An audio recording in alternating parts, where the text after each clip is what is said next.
Isang maganda at mapagpalang araw po sa inyong lahat mga kadisenyo.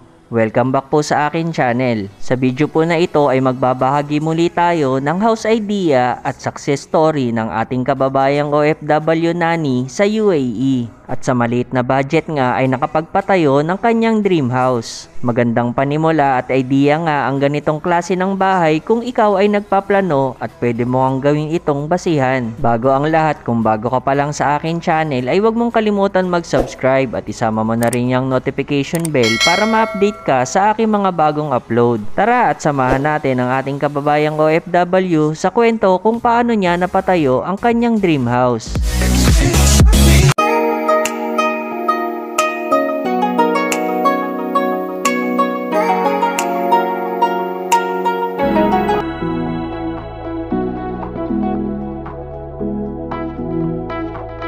Bago po ang lahat ay gusto kong i-congrats ang ating future house owner sa araw na ito na si Mrs. Jeneline na nagtatrabaho bilang isang nani sa loob ng halos 2 taon. Inumpisahan ang construction ng bahay na ito noong November 2020 at natapos ito noong December 2020 at inabot nga lamang po ito ng 30 days bago nabuo. Ito ay may sukat na 14 feet by 16 feet o 224 square feet. At kung i-convert naman po natin sa square meters ay nasa 20.8 square meters ito.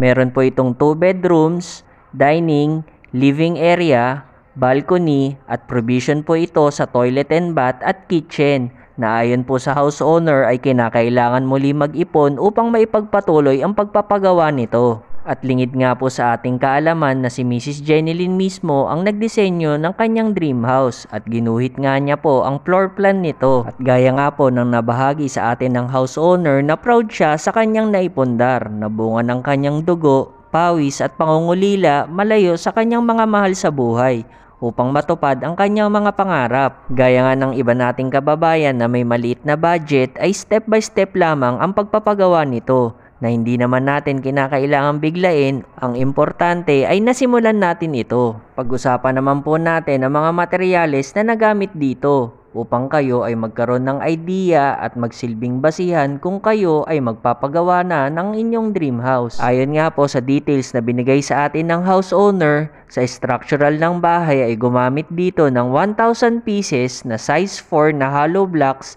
sa halagang 10 pesos each. Sa semento naman ay gumamit dito ng 50 bags sa halagang 250 pesos per bag. Sa sand naman o buhangin ay gumamit rito ng 2.5 load ng elf truck. At sa graba naman po ay gumamit rito ng 1 load ng elf truck. Sa mga bakal naman o steel round bar ay gumamit dito ng 20 pieces na 10mm sa halagang 140 per piece, 15 pieces na 8mm sa halagang 90 pesos each, at 4 pieces na 12mm sa halagang 190 pesos per piece. Sa roofing naman ay gumamit rito ng 14 pieces na rib type long span color roof na may kapal na 0.4mm. At sa trusses naman ay kahoy ang ginamit dito. Para sa sinepa ay gumamit naman dito ng hardiplex. Sa mga bintana naman ay meron itong 4 na sliding window sa halagang 11,000 pesos. Sa pintuan naman para sa main door ay 4,800 ang nagastos dito.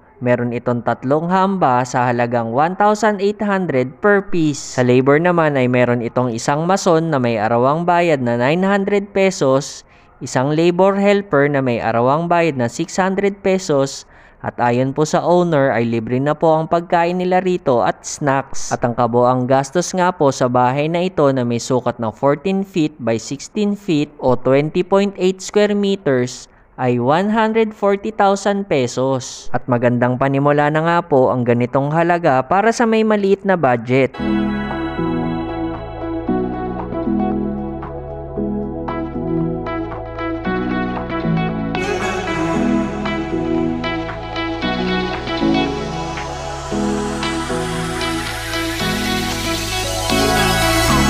Those hazard lights can't stop me.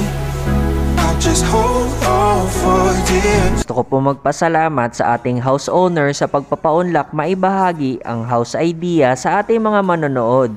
Hangad po namin ang kaligtasan ninyo at ng inyong buong pamilya.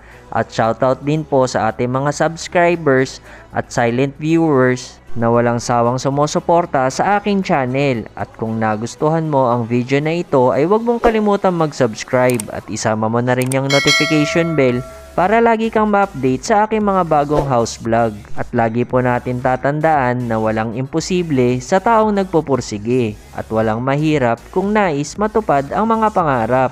Maraming salamat po sa inyong panonood. God bless and stay safe.